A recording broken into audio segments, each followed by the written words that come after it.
Hello guys, welcome back. എല്ലാവർക്കും നമ്മുടെ പുതിയൊരു വീഡിയോയിലോട്ട് സ്വാഗതം കേട്ടോ. അപ്പോൾ രാവിലെ എന്നിട്ട് ഞാൻ കുറച്ച് ചായ ഒക്കെ ഉണ്ടാക്കി വെച്ചിട്ടുണ്ട് കേട്ടോ. ഉപ്പാക്ക് ഉണ്ടാക്കിയതാണ്. പിന്നെ നമ്മുടെ ചിക്കനൊക്കെ ഒന്ന് പുറത്തേക്ക് വെച്ചിട്ടുണ്ട്. എന്നാൽ ചിക്കനാണ് കേട്ടോ ഉണ്ടാക്കാന്ന് വിചാരിക്കുന്നത്, ചിക്കൻ കറി അങ്ങനെ വിചാരിച്ചിട്ടാണ് പുറത്തേക്ക് വെച്ചിട്ടുണ്ടായിരുന്നത്. പക്ഷേ പ്ലാനൊക്കെ ഒന്ന് ചീറ്റി പോയിട്ടുണ്ട് കേട്ടോ. അതൊക്കെ ഞാൻ വ്ളോഗിൽ പറഞ്ഞുതരാം കേട്ടോ. അപ്പോൾ ഞാൻ ചിക്കനൊക്കെ ഫ്രീസറിൽ നിന്ന് എടുത്ത് പുറത്തേക്ക് വെച്ച് പിന്നെ ചായക്കടി ഉണ്ടാക്കാൻ വേണ്ടി നിന്നേക്കാണ് കേട്ടോ. അപ്പോൾ ഇഡ്ഡലിയാണ് ഉണ്ടാക്കുന്നത്. അപ്പോൾ ഞാൻ ഇഡ്ഡലിയുടെ പാത്രമൊക്കെ എടുത്ത് നന്നായിട്ട് കഴുകിയെടുക്കണമൊക്കെ ഉണ്ട് കേട്ടോ. പിന്നെ ഇന്ന് എനിക്കൊരു നോമ്പ് തുറ ഉണ്ട്. പിന്നെ ഡ്രൈവിംഗ് ക്ലാസ് ഉണ്ട്. അപ്പോൾ ഞാനിക്ക ഓഫീസിൽ പോകുന്നതിൻ്റെ കൂടെ ഞാൻ വീട്ടിലേക്ക് പോകട്ടെ, എൻ്റെ വീട്ടിലേക്ക്. അപ്പോഴത്തേനും എൻ്റെ ഉച്ചക്കത്തെ പണിയും കൂടെ അവിടെ കഴിഞ്ഞിരിക്കണം. അങ്ങനെ ഞാനിതേ പാത്രമൊക്കെ കഴുകി വേഗം ഇഡ്ഡലിക്ക് വെക്കുന്നുണ്ട് കേട്ടോ. അപ്പോൾ മോൾ ഉറങ്ങുകയാണ്. അപ്പോൾ 10 മണി 9:30 10 മണിൻ്റെ ഉള്ളിൽ ഇക്ക ഇവിടെ നിന്ന് ഇറങ്ങും കേട്ടോ ഓഫീസിലേക്ക്. അപ്പോൾ ആ ഒരു ടൈം ആകുമ്പോഴത്തേനും നമ്മുടെ ലഞ്ചും ബ്രേക്ക്ഫാസ്റ്റൊക്കെ സെറ്റ് ആവണം കേട്ടോ. അങ്ങനെ ഇതേ ഞാൻ ഇഡ്ഡലി പാത്രമൊക്കെ കഴുകി നമ്മുടെ മാവ് ഫ്രിഡ്ജിൽ പോയിട്ട് എടുക്കാൻ വേണ്ടി പോയേക്കാണ് കേട്ടോ. അപ്പോൾ ഇഡ്ഡലിയുടെ മാവ് കുറച്ചുണ്ടായിരുന്നു. പിന്നെ നമ്മുടെ പ്ലാൻ ഒന്ന് ചീറ്റി പോയിട്ടുണ്ടെന്ന് പറഞ്ഞല്ലോ. അപ്പം ഞാൻ ചിക്കനൊക്കെ ഫ്രീസറിൽ നിന്ന് എടുത്ത് പുറത്തേക്ക് വെച്ചിട്ടുണ്ടായിരുന്നു കേട്ടോ, കറി വെക്കാന്ന് വിചാരിച്ചിട്ട്. അപ്പത്തേനും പിന്നെ ഉപ്പ പറഞ്ഞു ഉപ്പക്ക് ചിക്കൻ വേണ്ട, തലേദിവസം ചിക്കൻ തന്നെ ആയിരുന്നു കേട്ടോ. അപ്പോൾ ഉപ്പ പറഞ്ഞു ചിക്കൻ വേണ്ട, മീൻ വാങ്ങിക്കാമെന്ന് പറഞ്ഞു. അപ്പോൾ പിന്നെ ഞാൻ ആ ചിക്കൻ വേഗം എടുത്തിട്ട് ഫ്രീസറിൽ തന്നെ വെച്ചു കേട്ടോ. പിന്നെ വേറെ എന്തെങ്കിലും ഉണ്ടാക്കാം രാത്രി ഇങ്ങനെയെന്ന് വിചാരിച്ചിട്ട് ഞാൻ അതങ്ങനെ ഫ്രീസറിലോട്ട് വെച്ചിട്ടുണ്ട്. അപ്പോൾ മീൻ വിളിച്ച് പറഞ്ഞിട്ടുണ്ട് കേട്ടോ. ഇവിടെ മീൻ വിളിച്ച് പറഞ്ഞു കഴിഞ്ഞാൽ കൊണ്ടുവന്ന് തരാറാണ്. റെഗുലറായിട്ട് മീൻ കൊണ്ടുവന്നിരുന്ന ആളിപ്പോൾ ഇല്ല കേട്ടോ. ആളിപ്പോൾ മീൻ അങ്ങനെ കച്ചവടം ചെയ്യുന്നില്ല. അപ്പോൾ ഇപ്പോൾ നിങ്ങൾ സെൻറ്ററിൽ ഇങ്ങനെ വിളിച്ച് പറഞ്ഞു കഴിഞ്ഞാൽ അവിടെ നിന്ന് ആവശ്യമുള്ള മീനും കൊണ്ടുവന്ന് തരണം കേട്ടോ. ചെയ്യുക അവരുള്ള മീൻ ഏതാണെന്ന് നമ്മളോട് പറഞ്ഞു തരും. അപ്പോൾ നമ്മൾ അതിനനുസരിച്ച് പറഞ്ഞു കൊടുത്ത് കഴിഞ്ഞാൽ കൊണ്ടുവന്ന് തരും കേട്ടോ. അങ്ങനെ അപ്പോൾ ഇന്ന് മാന്തളാണ് ഉള്ളതെന്ന് പറഞ്ഞിട്ടുണ്ടായിരുന്നത്.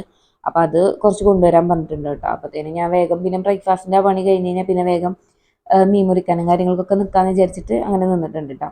പിന്നെ ഇത് എന്തോ ആലോചിച്ചിട്ടാണ് കേട്ടോ ഞാൻ ഈ തട്ട അങ്ങോട്ടും ഇങ്ങോട്ടും മാറ്റിക്കുന്നത്. എന്തിനാ മാറ്റി വെച്ചെന്ന് പിന്നെ ഞാൻ വീഡിയോ നോക്കിയപ്പോൾ എനിക്ക് തന്നെ ഒരു പിടുത്തവും കിട്ടിയില്ല കേട്ടോ. പിന്നെ ഞാൻ കുറച്ച് ഓയിലൊക്കെ അതുമ്പോൾ ഗ്രീസ് ചെയ്തിട്ടുണ്ടായിരുന്നു. അത് കഴിഞ്ഞിട്ട് ഇത് നമ്മുടെ ഇഡ്ഡലിയുടെ ബാറ്റർ ഇതിലേക്ക് ഒഴിച്ചു കൊടുക്കുന്നുണ്ട് കേട്ടോ. അപ്പോൾ അപ്പുറത്ത് സ്റ്റൗവിൽ പാത്രം വെച്ചിട്ട് കുറച്ച് വെള്ളം ഒഴിച്ചിട്ട് സെറ്റ് ആവാനായിട്ട് വെച്ചിട്ടുണ്ടായിരുന്നു കേട്ടോ, തിളക്കാനായിട്ട്. പിന്നെ ഞാൻ താഴത്തെ തട്ടിൽ മൂന്നെണ്ണത്തിലാണ് കേട്ടോ ഒഴിച്ചു കൊടുക്കണുള്ളൂ. മേലത്തെ തട്ടിൽ 4. കാരണം എന്താ വെച്ചിട്ടുണ്ടെങ്കിൽ അത്ര ഹൈറ്റ് ഇല്ലാത്ത ഇഡ്ഡലിത്തട്ടായതുകൊണ്ട് നമുക്ക് താഴെ വെള്ളം തിളക്കണത് ഇതിലേക്ക് ഇങ്ങനെ ഇടയ്ക്ക് ചിന്നി പോകാറുണ്ട് കേട്ടോ, താഴത്തെ തട്ടിലേക്ക്. അപ്പോൾ വെള്ളം ഒഴിക്കുമ്പോൾ ഈ ഒരു തട്ടിൽ ഭയങ്കര സൂക്ഷിച്ചിട്ട് ഉപയോഗിക്കാൻ പറ്റുള്ളൂ. പിന്നെ കനവും കുറവായതുകൊണ്ട് പെട്ടെന്ന് അടി പിടിക്കുകയും ചെയ്യും കൂടുതൽ വെള്ളം ഒഴിച്ച് കഴിഞ്ഞാൽ. അപ്പോൾ അതുകൊണ്ട് പിന്നെ വെള്ളം ഇനി കയറി പോകണ്ട, അങ്ങനെ നാശമാവണമെങ്കിൽ 3 നാശമായിക്കോട്ടെ എന്ന് വിചാരിച്ചിട്ടുള്ള ഇതിലാണ് താഴെ 3 പിന്നെ മേലെ 4 ആയിട്ട് വെച്ചത് കേട്ടോ. ഉപ്പാക്ക് ഉണ്ണിക്ക് മാത്രമേ ഉണ്ടാക്കണുള്ളൂ. പിന്നെ ബാബിൻ്റെ വീട്ടിലാണ് ഞാൻ കഴിഞ്ഞ വീഡിയോയിൽ പറഞ്ഞിട്ടുണ്ടായിരുന്നല്ലോ. അപ്പോൾ ഇത് നമ്മുടെ റെഡ് കളർ ചമ്മന്തിക്ക് വേണ്ടിയിട്ട് ഒരു സബോളയും തക്കാളി ഞാൻ എടുത്ത് വന്നിട്ടുണ്ട് കേട്ടോ. അപ്പോൾ ഇത് തൊണ്ടൊക്കെ കളഞ്ഞ് നന്നായിട്ട് കഴുകിയിട്ട് ഞാൻ മിക്സിയുടെ ഗ്രൈൻഡറിലോട്ട് ഇട്ട് കൊടുക്കുന്നുണ്ട് കേട്ടോ. അപ്പോൾ കുറച്ച് ക്വാണ്ടിറ്റി ഉണ്ട് കേട്ടോ, ഞാൻ ഇങ്ങനെ റോ ആയിട്ട് തന്നെ ചേർത്ത് കൊടുക്കണം. അല്ലാതെ നിങ്ങൾക്ക് വഴറ്റിയിട്ട് നമ്മുടെ ഗ്രൈൻഡറിൽ ഇടാറാണ്. പിന്നെ ഇത് ചെറിയ ക്വാണ്ടിറ്റി ആയതുകൊണ്ട് നമ്മൾ വഴറ്റിയിട്ട് ഇതായി കഴിഞ്ഞ് കഴിഞ്ഞാൽ കുറച്ചാവുമല്ലോ. അപ്പോൾ പിന്നെ ഈ മിക്സിയുടെ ജാറിലിട്ട് അരയാണ്ടിരിക്കണ്ടെന്ന് വിചാരിച്ചിട്ട് ഞാൻ വലിയ കഷ്ണങ്ങളാക്കിയിട്ട് അങ്ങോട്ട് അരച്ചെടുക്കുന്നുണ്ട് കേട്ടോ. പിന്നെ നമ്മളിത് അടിച്ചെടുത്തതിന് ശേഷം നമ്മുടെ ചീഞ്ചട്ടിയിൽ ഇത്തിരി കടുകൊക്കെ പൊട്ടിച്ചിട്ടൊന്ന് മുളക് പൊടിയൊക്കെ ഇട്ടിട്ടൊന്ന് വഴറ്റിയെടുത്ത് കഴിഞ്ഞാൽ അടിച്ചതിന് ശേഷം ആയാലും നന്നായിട്ട് കിട്ടും കേട്ടോ. അപ്പോൾ ഇത് നമ്മുടെ ഇഡ്ഡലിക്ക് മാത്രമല്ല, നമ്മുടെ ഈ പൊരിക്കടി ഐറ്റംസ് ഉണ്ടല്ലോ, സ്നാക്സിൽക്കൊക്കെ സൈഡാക്കിയിട്ടുള്ള ചട്നിയായിട്ടും ഇത് കഴിക്കാൻ പറ്റും കേട്ടോ. നല്ല ടേസ്റ്റാണ്. പക്ഷെ അങ്ങനെ ഉണ്ടാക്കുകയാണെങ്കിൽ ഇതിലേക്ക് കുറച്ച് സുർക്ക അല്ലെങ്കിൽ ചെറുനാരങ്ങ നീര് ഒഴിച്ചു കൊടുക്കണം കേട്ടോ, കുറച്ച് പുളിക്കപ്പോഴാണ് കുറച്ചും കൂടെ ടേസ്റ്റ് ഉണ്ടാവുക. അല്ലാതെ നിങ്ങൾക്ക് കുറച്ച് ടൊമാറ്റോ സോസ് ആയാലും കുഴപ്പമില്ല, അല്ലെങ്കിൽ തക്കാളി കുറച്ച് കൂടുതൽ ഇട്ടിട്ട് ഉണ്ടാക്കുക. ഇങ്ങനെ ഈ 1:1 എന്നുള്ള റേഷ്യോയിൽ ഉണ്ടാക്കി കഴിഞ്ഞ് കഴിഞ്ഞാൽ നമ്മുടെ ഇഡ്ഡലിക്കും അതുപോലെ ദോശക്കൊക്കെയാണ് ഇത്തിരി കൂടെ ടേസ്റ്റ് ഉണ്ടാവുക കേട്ടോ.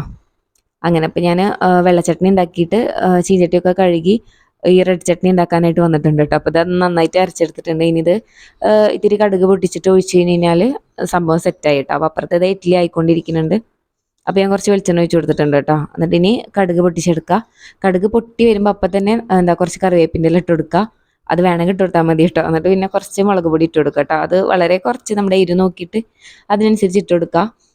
അത് തീ കൂടുതലാണ് എന്നുണ്ടെങ്കിൽ സ്റ്റവ് ഓഫാക്കി തീ കുറച്ച് അല്ലെങ്കിൽ ചൂട് മാറിയതിന് ശേഷം മാത്രം ചെറിയ ചൂടിൽ മാത്രം ഇട്ട് കൊടുക്കുക കേട്ടോ. ഒരിക്കലും ഹൈ ഫ്ലെയിമിലാക്കിയിട്ട് അത് കുറയാൻ വേണ്ടി അത് അപ്പം തന്നെ പൊടി ഇട്ട് കൊടുത്താലും നമ്മുടെ എണ്ണ ഭയങ്കര ചൂടായിട്ടുണ്ടാവുക. അപ്പോൾ മുളക് പൊടി കരിഞ്ഞു പോകും കേട്ടോ. അപ്പോൾ ഇത്ര ടേസ്റ്റ് കിട്ടില്ല. ആ ഒരു ഇളം ചൂടുള്ള സമയത്ത് അല്ലെങ്കിൽ കുറച്ച് നേരം കൺസിസ്റ്റൻ്റ് ആയിട്ട് നമ്മുടെ തീ കുറവിലിരിക്കുന്ന സമയത്താണ് മുളക് പൊടി ഇട്ട് കൊടുക്കേണ്ടത്. അപ്പോൾ ഞാനിതാ കടുകൊക്കെ പൊട്ടിച്ചെടുക്കുന്നുണ്ട് ഫസ്റ്റ്. എന്നിട്ട് ഞാൻ തീ കുറച്ചിട്ടാട്ടോ, ഞാൻ കടുക് പൊട്ടി കഴിഞ്ഞപ്പോൾ ഞാൻ തീ കുറച്ച് ഇപ്പം ഞാൻ ഈ ഒരു സമയത്ത് തീ കുറച്ച് അത് ഇനി കടുക് ഇട്ട് പൊട്ടിയപ്പോൾ തീ കുറച്ച് നേരം കുറച്ചിട്ടാണ് ഞാൻ മുളക് പൊടി ഇട്ട് കൊടുത്തിട്ടുണ്ടായിരുന്നു കേട്ടോ. അപ്പോൾ മുളക് പൊടി ഞാൻ ഇട്ട് കൊടുക്കുന്നുണ്ട്. ഇത് ഞാൻ ഈ ഒരു സ്റ്റെപ്പ് ഞാൻ പറയുന്നുണ്ട് ഭയങ്കര ശ്രദ്ധിച്ച് ചെയ്യണം. കാരണം ഇല്ലാന്നുണ്ടെങ്കിൽ മുളക് പൊടി കരിഞ്ഞു പോയി കഴിഞ്ഞാൽ സംഭവം പിന്നെ നമ്മൾ പുറത്തേക്ക് ഒഴിക്കേണ്ടി വരും കേട്ടോ, കളയേണ്ടി വരും. അപ്പം അങ്ങനെ. അപ്പോൾ ഞാൻ പിന്നെ അതായത് ജാറിലുണ്ടായിരുന്നത് അപ്പം തന്നെ നമ്മൾ ഒഴിച്ചു കൊടുക്കണം കേട്ടോ. പിന്നെ ഇതിങ്ങനെ മൂക്കാന്നൊന്നും പറഞ്ഞാൽ നിൽക്കരുത്.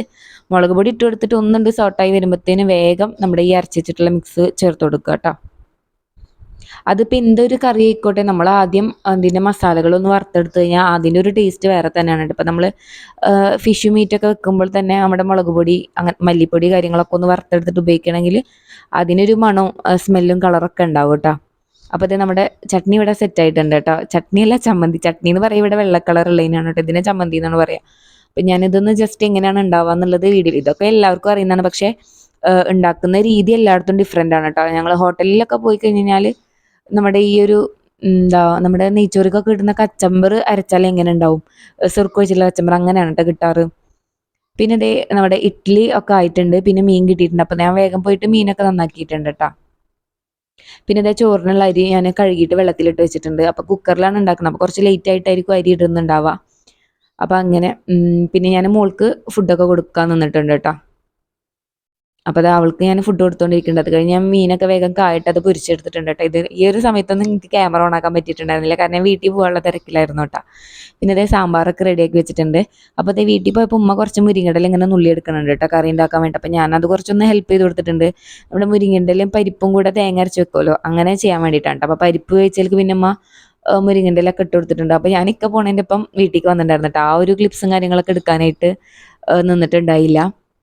പിന്നെ ഇതേ അടുപ്പിലിവിടെ ചോറായിക്കൊണ്ടിരിക്കുന്നുണ്ട്. അപ്പോൾ ഞാനിതിങ്ങനെ എടുക്കാൻ വേണ്ടി പോയപ്പോഴാണ് കേട്ടോ കണ്ടത് ഉമ്മ അടുപ്പിലൊരു ഫുൾ തേങ്ങ കൊണ്ടുവച്ചിട്ടുണ്ട്. അപ്പോൾ ഇതെന്താണെന്ന് ചോദിച്ചപ്പോഴാണ് പറഞ്ഞത് അത് കൊട്ട തേങ്ങ ആയിരുന്നു, അതിനുള്ളിൽ വെള്ളമൊന്നും ഇല്ലാത്ത തേങ്ങയാണ്. അപ്പോൾ അതുകൊണ്ട് അങ്ങനെ ഉപയോഗിക്കാണ്ട് പൊട്ടിക്കാനും കിട്ടുന്നില്ല. അപ്പോൾ അങ്ങനെ കൊണ്ടുവന്ന് വെച്ചപ്പോൾ കത്തണുണ്ട് എന്ന് പറഞ്ഞിട്ട് അങ്ങനെ വെച്ച് കൊടുത്തിട്ടില്ല കേട്ടോ.